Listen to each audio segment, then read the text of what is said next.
Hello, thanks for joining me. In today's lesson, we'll continue our introduction to Buddhism with a discussion of the 7 factors of enlightenment. The 7 factors are states of mind one is to develop on the path to enlightenment. The 7 factors are mindfulness, investigation, energy, joy, tranquility, concentration, and equanimity. In Mahasatipatthana Sutta, the Great Mindfulness Establishment Sutta, the Buddha says regarding the 7 factors, and moreover, a brother as to ideas continues to consider ideas with respect to the 7 factors of enlightenment. And how does he do this? Herein a brother, if there be present to him subjectively mindfulness as a factor of enlightenment, is aware that it is present, or if it be absent, he is subjectively aware of its absence. And how there comes an uprising of such mindfulness not hitherto uprisen, of that too is he aware, and how there comes a full development of such mindfulness when it has arisen, of that too is he aware. And so too with respect to the other subjective factors of enlightenment: search the truth, energy, joy, serenity, concentration, and equanimity. Let's take a quick look at each of the factors individually. First factor of enlightenment is mindfulness. This is, of course, the mindfulness which the Buddha taught in Mahasatipatthana Sutta, the Great Mindfulness Establishment Sutta. You may recall we started out studying the 4 kinds of mindfulness, including mindfulness of ideas. We're still working on that list of ideas to contemplate. The second factor of enlightenment, investigation, includes study of the Dhamma and also study of the workings of the mind. As we've discussed previously, Dhamma is the Pali form of the word Dharma in Sanskrit. The Theravada teaching is written in Pali. A Dhamma is an idea, a concept, perhaps a universal law or principle such as truth or justice. The Dhamma is the collection of the Buddha's teachings. Investigation is a simplified translation of the Pali word Dhammavakaya, which literally means Dhamma investigation, sometimes translated as investigation of states, as in states of mind. So there are 2 distinct meanings for Dhammavakaya which are noted in the Theravada: investigation of the Dhamma, the Buddha's teaching, and investigation of the movements of the mind. The third factor of enlightenment, energy, is mentioned with great frequency and is given great importance in the Buddha's teaching. Arouse your energy, strive on. Exert yourself in the Buddha's teaching.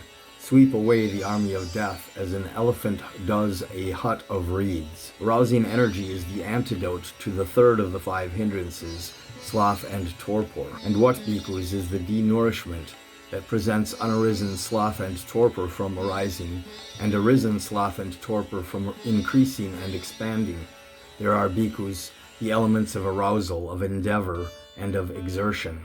Frequently giving careful attention to them is the denourishment. 6 additional things are said to lead to the abandoning of sloth and torpor and the cultivation of energy: avoidance of overeating, change of postures, attending to the perception of light.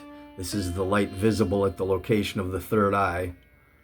Dwelling out in the open, good friendship, suitable talk, which would include only talk of the Dhamma. Joy is the 4th of the factors. When one is focused on the Dhamma and filled with energy, one begins to feel a growing joy which will blossom into spiritual bliss.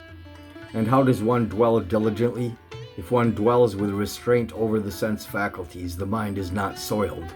If the mind is not soiled, gladness is born. When one is gladdened, joy is born. Tranquility, the 5th enlightenment factor, is the stilling of the mind, so it becomes like the surface of a lake with no ripples, smooth as glass. This is pursued by focusing the mind on a single object. He develops the enlightenment factor of tranquility, dependent on seclusion, dispassion, and cessation, resulting in letting go. Concentration or samadhi is the 6th factor of enlightenment. And what is the nutriment for the arising of the enlightenment factor of concentration? Frequently giving attention to the sign of serenity, the sign of non-dispersal. The sign of serenity is tranquility. Giving attention to the sign of non-dispersal is the attempt to become one-pointed by focusing on one single object of concentration. Tranquility will lead naturally to concentration. Finally, the 7th factor of enlightenment is equanimity. The word equanimity is related to the word equal. One is to stay equal or even-minded in the face of whatever one perceives, in the face of the vision of reality revealed by samadhi. Now that we've quickly run through the 7 factors, let's look at them again from a few angles. Here is a quote which ties them all together nicely. Dwelling withdrawn, one recollects the Dhamma and thinks it over.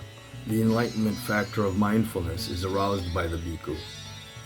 On that occasion, the bhikkhu develops the enlightenment factor of mindfulness. On that occasion, the enlightenment factor of mindfulness comes to fulfillment by development in the bhikkhu. Dwelling thus mindfully, he discriminates the Dhamma with wisdom, examines it, makes an investigation of it. On that occasion, the enlightenment factor of discrimination of states is aroused, developed, and comes to fulfillment in the bhikkhu. While he discriminates that Dhamma with wisdom, examines it, makes an investigation of it, his energy is aroused without slackening, and the enlightenment factor of energy is aroused, developed, and comes to fulfillment in the bhikkhu. When his energy is aroused, there arises in him spiritual rapture or joy, and the enlightenment factor of joy is aroused, developed, and comes to fulfillment in the bhikkhu.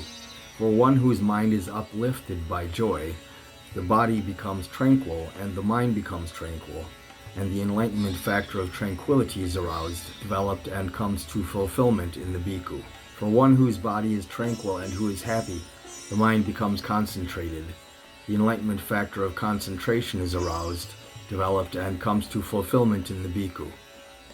He looks closely on with equanimity at the mind thus concentrated, and so fulfills the enlightenment factor of equanimity. To recap briefly, you give your mindful attention to the Dhamma and to the mind, which will lead to dynamic energy and joy. One must then seek tranquility, which will lead to perfect concentration or samadhi. One must remain equanimous, unmoved. The Buddha divides the 7 factors into 3 categories in the following quote. On an occasion, bhikkhus, when the mind becomes sluggish, it is untimely to develop the enlightenment factors of tranquility, concentration, and equanimity. For what reason? Because the mind is sluggish and it is difficult to arouse it with those things. But at this time, it is timely to develop the enlightenment factors of discrimination of states, energy, and rapture or joy. It is easy to arouse the mind with those things.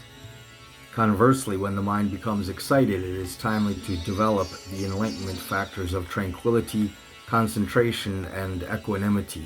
It is easy to calm the mind down with those things.